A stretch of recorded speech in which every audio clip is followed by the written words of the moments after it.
Now, quickly before I go into the video, if you could drop a like on it right now, that would be appreciated. Also, subbing to the channel would help as well. Other than that, let's get into the video. I don't think people really expected much out of the Memphis Grizzlies heading into this year. I mean, they'd lost their two best players, probably their two franchise cornerstones for the better part of a decade in just the space of a year, and they looked like they were regressing. They won 33 games out of a possible 82.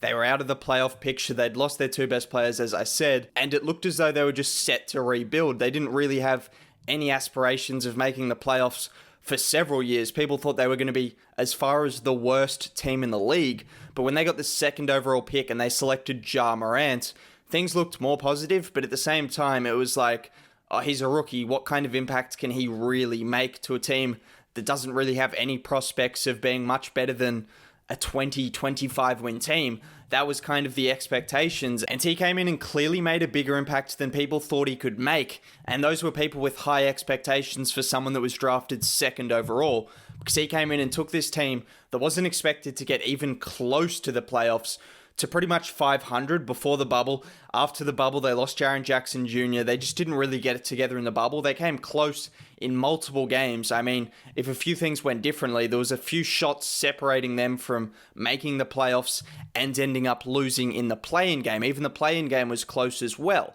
That's kind of how their season went. It was very close, and they nearly made the playoffs, but that wasn't really that important for them to make the playoffs. It was just kind of impressive to see that he could lead a team to that far in the Western Conference in his first year after they were expected to regress significantly in his first year. And that goes to show that he's obviously a special talent, because he did the same to Murray State to a lesser degree, to a worse team. He led them to the NCAA tournament and put on a show in that tournament in the few games he played. And we saw what he could do for the Grizzlies throughout a whole season and throughout the bubble, where he was dominant as well. And that goes to show that Ja Morant is probably a franchise player, and he's a player that could really change the landscape of his team heading into next year. As soon as next year, even in his sophomore season, I wouldn't be surprised to see him in that all-star conversation. I know it's a stacked Western Conference, and obviously he probably won't make it because you got Damian Lillard, Luka Doncic, and Stephen Curry. And that alone is pretty much impossible to get a shoe in alongside Devin Booker, Chris Paul. Yeah, it's crazy, the point guard race there.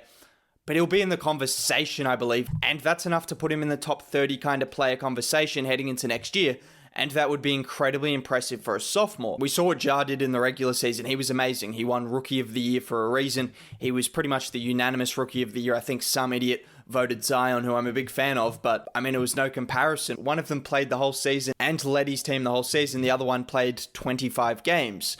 Whether one's more talented or not, that's not a conversation. Ja was clearly the Rookie of the Year and should have won it unanimously, but it just doesn't really matter in the end. He won it, and he won it in fair fashion. He put up numbers that are similar to a lot of great NBA point guards we've seen in their rookie years over the past, and that suggests that heading into next year, he could elevate his performance to another level. And not only does his regular season suggest that, but to me, the bubble did even more to suggest that, because that was a few months off. He had a chance to work out. He put on some muscle. He put on about 15 pounds. So I don't know if that was all muscle. I don't think that's really possible. But he put on about 15 pounds of weight. And what he did in the bubble was he averaged 21-10, which was up from his 17-7. And even more impressively, in the Blazers play-in game on the line, season on the line, the most important game of his career yet, he put up 35-8 and pretty much took it to the wire. He was the best player on the court in that game and was the reason the Grizzlies were in with a chance against a red-hot Blazers team that no one really gave them a chance against heading into the game. He put up 35-8 and they fell just short. And that wasn't a one-off. That showed what his ability is in the clutch, because he was one of the best clutch performers in the entire NBA all season, which is incredibly impressive and just tells me that he's not afraid of the moment, and he's just capable of going against teams that scheme for him, teams that lock up on him, maybe throw double teams late in the game. He can maneuver around it and do his best to get to the rim, even hit three-point shots when it's needed, and make the right plays, because he's that kind of player. He always makes the right plays on offense, and even on defense. I remember him locking up Kyrie Irving on a possession. Defense isn't his strong suit, and I think it can get better, but locking up Kyrie Irving, getting a block on one of the shiftiest players in the league. Just shows when the game's on the line, he's got that ability to just switch on and take it to another gear. And that's why he was one of the best performers in the league. Full stop. Not just amongst rookies, clearly amongst rookies, not even close. But in the league, he was one of the best clutch performers in terms of production and in terms of efficiency, which is just incredibly impressive for a rookie. I think the expectations of sophomore guards have definitely changed after this year. You've got Luka, who put up a 30-point triple-double basically for the year and was in MVP talks. You've got Trae Young, who elevated to 30 and 10. This is why you can't just look at it and think, oh, he's got a few more years before he gets to that level, before he's an all-star. No, when you see those guys doing that, there's no reason Ja can't get to that level as soon as next year. And when you see him putting up 21 and 10 in the bubble, 35 and 8 in a playoff level game, then it just suggests to me, give him another few months before the season starts to put in a bit more work, because I know that's what he's going to do. And there's no reason he can't be in that all-star conversation. And although there's going to be teams that have got a lot better, the Suns are one, the Warriors are another one, and that really makes the playoff picture hard for the Grizzlies. If he puts himself in that top 30 conversation, and then you've got an emerging Jaren Jackson Jr., and what they did in the draft, I'm not going to say I watch a ton of college basketball, but I do read up on it, and I know people that do watch a ton of it, and they said the Grizzlies arguably had the best draft of anyone in the league. What they got was Desmond Bane. Some people had him as a top 20 prospect.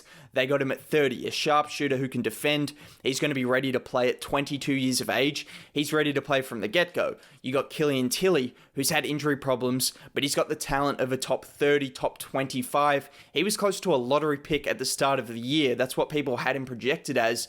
He went undrafted.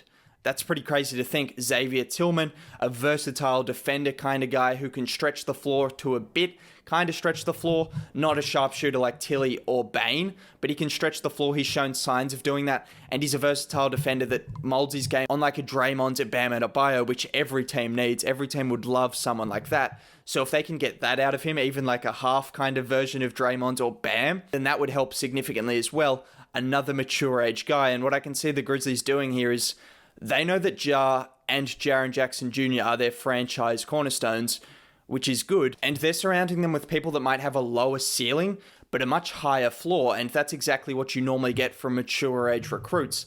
They know these guys, at the very least, are probably going to provide something. They didn't make any drastic moves to this roster, but I don't think they needed to. And I'm not saying they're going to be a playoff team, because teams like Phoenix and the Warriors obviously got a lot better and obviously have a lot more ready NBA players. But this Grizzlies team, making some smart acquisitions through the draft, re-signing some nice players, and getting the internal development from Ja and Jaren Jackson Jr., suggests to me they're not going to be a pushover, and suggests to me they're going to push towards 500, and in the Western Conference, that's probably not going to be good enough to get the 8th seed, but it might be good enough to get the play-in, and then who knows in a playoff situation, if Ja and Jaren pop off for 2 games, then maybe they make the playoffs. It's not out of reach. I wouldn't have them in that picture, and I don't think they need to be, but I don't think it's out of reach, and that's pretty impressive considering the teams that got drastically better and made a lot of off-season moves that Memphis didn't really make. They were more conservative. They built through the draft. They made a few re-signings, and they're going to look to surround their franchise pieces with some nice young players. In terms of how I think Ja can get a bit better, I think they've done a good job. They're going to surround him with some more shooters, which is good because it's going to space the floor. If you can put Tilly at the 4 or the 5 and you have Bane, Jaren Jackson Jr., all these guys that can shoot the ball, it just means that he doesn't have to rely on his shot as much, and it means he's got more space to get to the rim and attack the rim, which he does excellently. One of the best finishes at the rim amongst point guards, one of the best finishes at the rim just in the NBA in terms of how often he scores in the paint, so giving him more space to do that and more space to find the open shooters when he gets to the rim and it's clogged, he can kick out and finds an open shooter. To do that, that really suits his strengths and his needs, and that's just going to elevate his production, which we've already seen is pretty elite at a young age, considering he was putting up 17 and 7 and then 21 and 10 in the bubble. That's elite production for a rookie, and then heading into his sophomore season, I can see more of the same, more of a 20 and 10 kind of season with more shooters, with more spacing, with more opportunity, with more experience, with a bit more body mass. Just getting to the rim, he's going to be even better. I'm sure he's going to be working on his shot because that's the kind of guy he is. And there's no reason that Ja can't crack into a top 10 kind of point guard conversation as soon as next year. Overall, I think people are sleeping on Memphis as a team Do I think they're going to make the playoffs? No, the Western Conference is absolutely stacked. Would I be shocked if they made the playoffs? No, because you've got someone like Ja who could be a top 20 player. That's how good he could be. I expect him to be top 30, top 35 in that conversation. Jaren Jackson Jr. could explode. And then they made some great draft choices that are going to help them immediately. They made some good re-signings. They did everything you would have expected and more.